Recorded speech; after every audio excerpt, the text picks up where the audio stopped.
masyarakat, takut mahal, takut operasi itu serem dan lain sebagainya. Inilah yang kemudian menjadi gap antara masyarakat dan pelayanan kesehatan. Padahal pelayanan kesehatan ini sudah menyediakan, tapi tidak diakses dengan baik oleh masyarakat.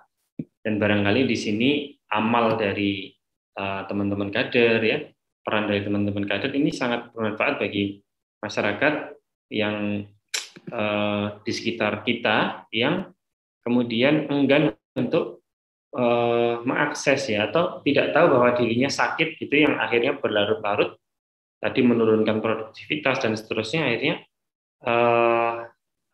menjadi lingkaran setan. Nah, deteksi dini tentu sangat berkaitan dengan penanganan dini. Semakin dini dideteksi, semakin cepat ditangani, semakin baik proses penyembuhannya. Nah, di sini izin saya untuk berbagi sedikit skill, ya, pemeriksaan mata bagi teman-teman kader kesehatan. Mudah-mudahan bisa bermanfaat yang sedikit ini. Pertama, terkait dengan memeriksa tajam penglihatan. Kedua, terkait inspeksi kelainan mata sederhana. Inspeksi itu adalah mengamati atau melihat kelainan mata secara sederhana. Nah, pertama dari pemeriksaan tajam penglihatan dulu, Bapak Ibu. Ini bisa bisa kita mulai. Nah, ini yang pertama. Jadi sederhananya sediakan space, ya, 3 meter. Sediakan space 3 meter. Kemudian yang diperiksa itu bergantian untuk menutup mata kanan dan kiri. Kalau meriksa kanan, otomatis yang ditutup yang kiri. Nutupnya juga jangan ditekan, ya. Jadi menggunakan telapak tangan, ya, bukan ditekan. Biasanya ditekan bola matanya, itu salah karena nanti menyakiti mata, ya. Tetapi dengan telapak sini itu ditutup seperti gambar, persis seperti foto ini. Nah, seperti ini. Lalu ditebaki dengan jari tangan. Nanti ada saya gambarnya.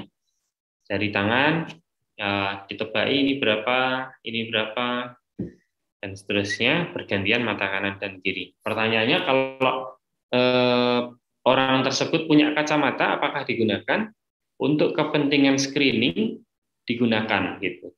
Untuk menunjukkan bahwa dia sudah menggunakan kacamata tetapi tidak mengalami perbaikan. Nah, itu sehingga untuk screening di tingkatan masyarakat ini kacamata tetap digunakan saja, jangan dilepas.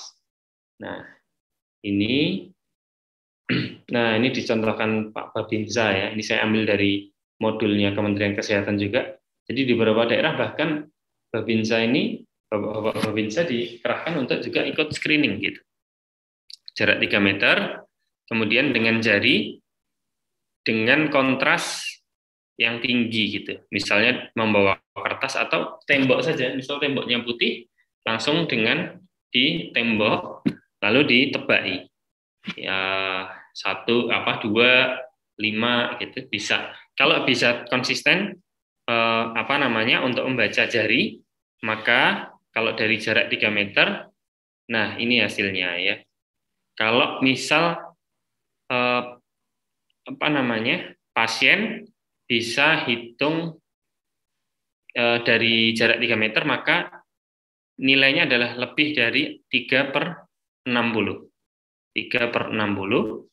Dan ini nanti akan dilanjutkan pemeriksaannya dengan Snellen chart seperti ini. Nanti ini sudah saya share, Bapak Ibu, di grup, sudah di admin, ya, tadi yang share Mas Aris atau admin lainnya. Nah, ini di print, saya modifikasi dengan cukup di print dengan A4, kertas A4, dan bisa ditempel di tembok atau di laminating seperti itu. Nah, ini bisa untuk tes mata. Tadi kalau hitung jari bisa, maka dilanjutkan dengan Snellen chart ini, angka. Tapi kalau tidak bisa hitung jari, maka berarti visusnya lebih buruk dari 3/60, dan ini secara definisi WHO ini sudah termasuk dalam kebutaan. penglihatan yang sudah tidak layak. Jadi bahkan hitung jari dari jarak 3 meter pun tidak mampu, maka itu sudah perlu penanganan lebih jauh, karena ini otomatis untuk aktivitas sangat tidak layak mata dengan visus seperti ini, dengan tajam penglihatan seperti ini, yaitu tidak bisa menghitung jari dari jarak 3 meter. Nah, ini sudah perlu untuk ditindaklanjuti. Lalu, bila bisa dari jarak 3 meter, maka kita ke berikutnya, kita belajar dengan Snellen chart yang dimodifikasi. Nah, ini sudah saya modifikasi. Pertama dengan angka, jadi yang buta huruf pun bisa membaca, sama jaraknya 3 meter, lalu bergantian mata kiri dan kanan, dan dibaca saja secara urut dari atas ke bawah gitu. Misal ini 3, 5, 2, 4, 5, 8, 0, 9, 3, 1, 7, 5, 2, 3, 5, dan seterusnya. Sampai terhenti di mana gitu. Misalkan pasien hanya bisa membaca sampai 0931, lalu bawahnya sudah tidak bisa. Nah, berapa nilai visusnya, nilai tajam penglihatannya, itu adalah 6/15. Nah, ini adalah kolom yang hitam dengan angka berwarna putih, ini adalah nilainya. Nah, ini nilai dari tajam penglihatannya. Nilai dari tajam penglihatannya, di mana dia berhenti untuk membaca, disitulah nilainya. Nah, minimal 50%. Misalkan di kolom 6/15 ini bisa membaca 09, ya, artinya sudah 50%. Nah, ini sudah bisa dianggap 6/15. Nah, tetapi kalau misal lanjut yang 6/12 hanya bisa membaca angka 7 saja, nah ini belum sampai 50%, maka tetap tajam melihatnya 6/15. Nah, ini sangat memudahkan, terutama ini nanti berfungsi juga untuk anak-anak. Jadi di mana anak-anak itu seharusnya idealnya yang normal itu adalah bisa 6/6 dari jarak 3 meter, itu bisa membaca 6/6. Nah, kalau ternyata hasilnya 6/12 atau 6/15 atau bahkan 6/60, maka anak tersebut tentu butuh dicek lebih lanjut apakah matanya minus atau ada kelainan lainnya. Karena kalau dibiarkan, maka minusnya akan terus bertambah.